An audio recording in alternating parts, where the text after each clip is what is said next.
Civil Rights Overview. According to civil rights regulations, all persons involved with programs that receive federal funding are required to receive civil rights training annually. The rights of personal liberty are guaranteed by the 13th and 14th Amendments of the Constitution. All recipients of federal funds must ensure equal access to program benefits. The main concepts of civil rights include stereotyping, prejudice, and discrimination, all of which lead to unequal treatment of a person or group of people. Discrimination.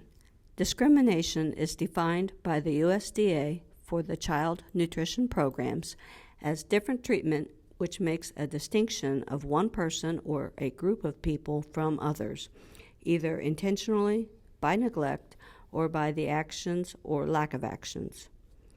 The protected classes in the child nutrition programs include race, color, national origin, age, sex, disability. It's important to note that in Virginia, it's also illegal to discriminate against someone on the basis of sexual orientation. Civil rights requirements. Civil rights regulations require sponsors of the program to provide public notification of the program, assure equal access to the program by providing reasonable accommodations for people with limited English proficiency and people with disabilities, to develop and follow procedures for handling civil rights complaints, and to annually train staff with responsibilities to the program on civil rights.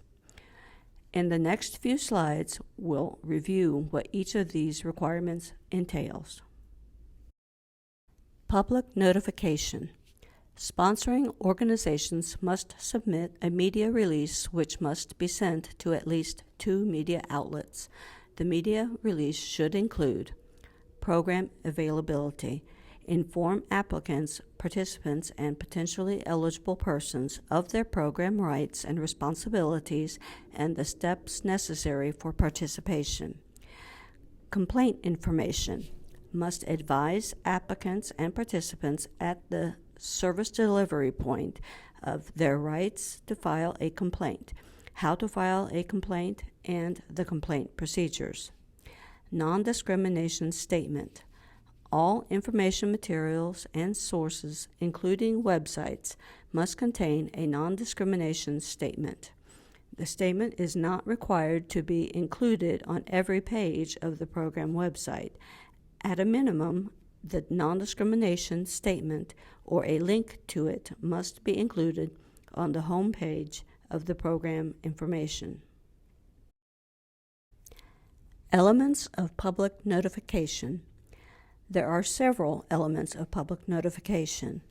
To begin with, organizations must ensure that information is readily available upon request and that access to the program is equal. All sites under your sponsorship must display the "And Justice for All" poster in a prominent location. Lastly, when posting photos to social media or other graphics that advertise your program, it's important to convey a message of equal opportunity and consider the demographic your program is serving. Non-Discrimination Statement. This is the USDA Non-Discrimination Statement. Translations of the statement are available on USDA's Food and Nutrition Services Civil Rights Division's website at As per guidance from USDA, the non-discrimination statement must appear in this exact format with this exact spacing. Ethnic and racial categories. As per USDA regulations, sponsoring organizations are required to collect the ethnic and racial data of the participants their programs serve on an annual basis. The USDA uses the same ethnic and racial categories as the U.S. Census. Please keep in mind that participants should never be asked to self-identify their ethnicity and race. proficiency and access. The USDA defines limited English proficiency as individuals who do not speak English as their primary language and who have a limited ability to read, speak, write, or understand English because of their national origin.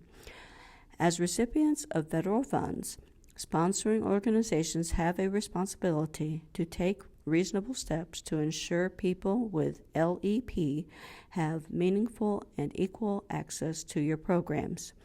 Failure to take these steps could result in discrimination on the basis of national origin. Ensuring meaningful access.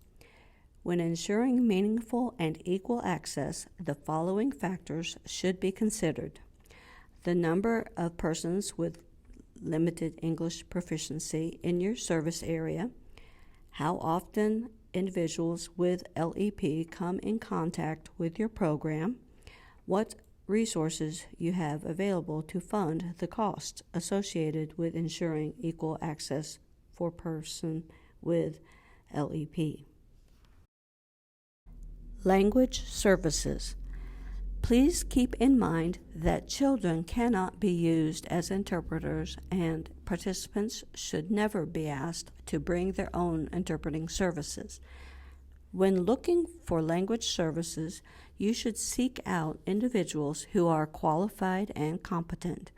This can be bilingual staff, volunteers, or community organizations, a telephone interpreter service, oral interpretation services, and written language services. Disability discrimination. The USDA defines a person with a disability as someone with a physical or mental impairment which substantially limits one or more major life activities, has a record of such an impairment, or is regarded as having such an impairment. Major life activities are considered caring for oneself, performing manual tasks, and walking, seeing, hearing, speaking, breathing, learning, and working. Reasonable modifications. As per USDA regulations, sponsoring organizations must provide reasonable modifications for participants with disabilities. Keep in mind that participants cannot be asked to fund the reasonable modifications. When implementing reasonable modifications, you should aim to provide the same level of service to participants with disabilities as those without disabilities, just in an alternative way.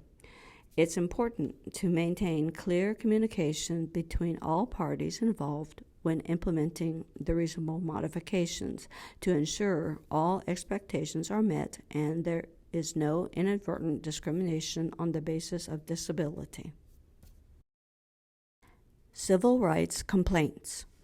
It's important for organizations to have written policies and procedures for handling civil rights complaints.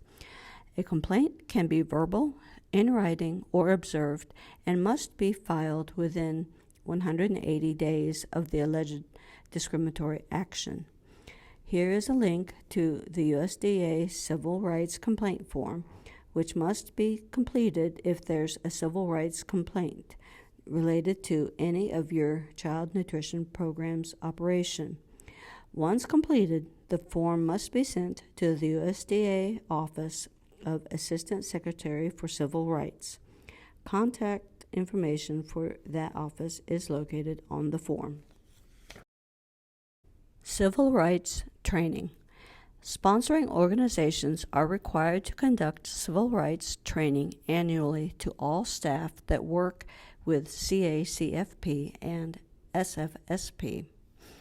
Civil rights training should include the following: ethnic and racial data collection procedures, processes for public notification, the organization's policy and procedure for civil rights complaints, requirements for reasonable modifications for persons with disabilities and LEP, practices for conflict resolution and customer service. Conflict resolution. Civil rights complaints should always be forwarded to USDA, no questions asked. In addition to forwarding the complaint, USDA recommends the following steps be taken for appropriate conflict resolution. Number 1, identify the problem based on the information the customer provides you. Number 2, determine a solution with consideration to the information you're provided and your organization. Don't hesitate to contact the customer again if further information is needed. Number 3, propose an agreement with the customer. The customer must agree with the proposed solution, or else nothing is resolved. Number 4, come to an agreement with the customer where both sides determine what's to be done, when it's to be done, and who is to do it. Number 5, lastly, make sure to follow up with the customer to ensure he or she has been satisfied. Customer service. The overarching goal of civil rights compliance is ensuring equal access to the program for all eligible participants, and that all participants are treated equally, which is also good customer service. Here's an acrostic that USDA includes in its civil rights training for state agencies that spells out the word service. We're including it in our civil rights presentation today because it's an excellent reminder of what customer service in the SFSP and CACFP means.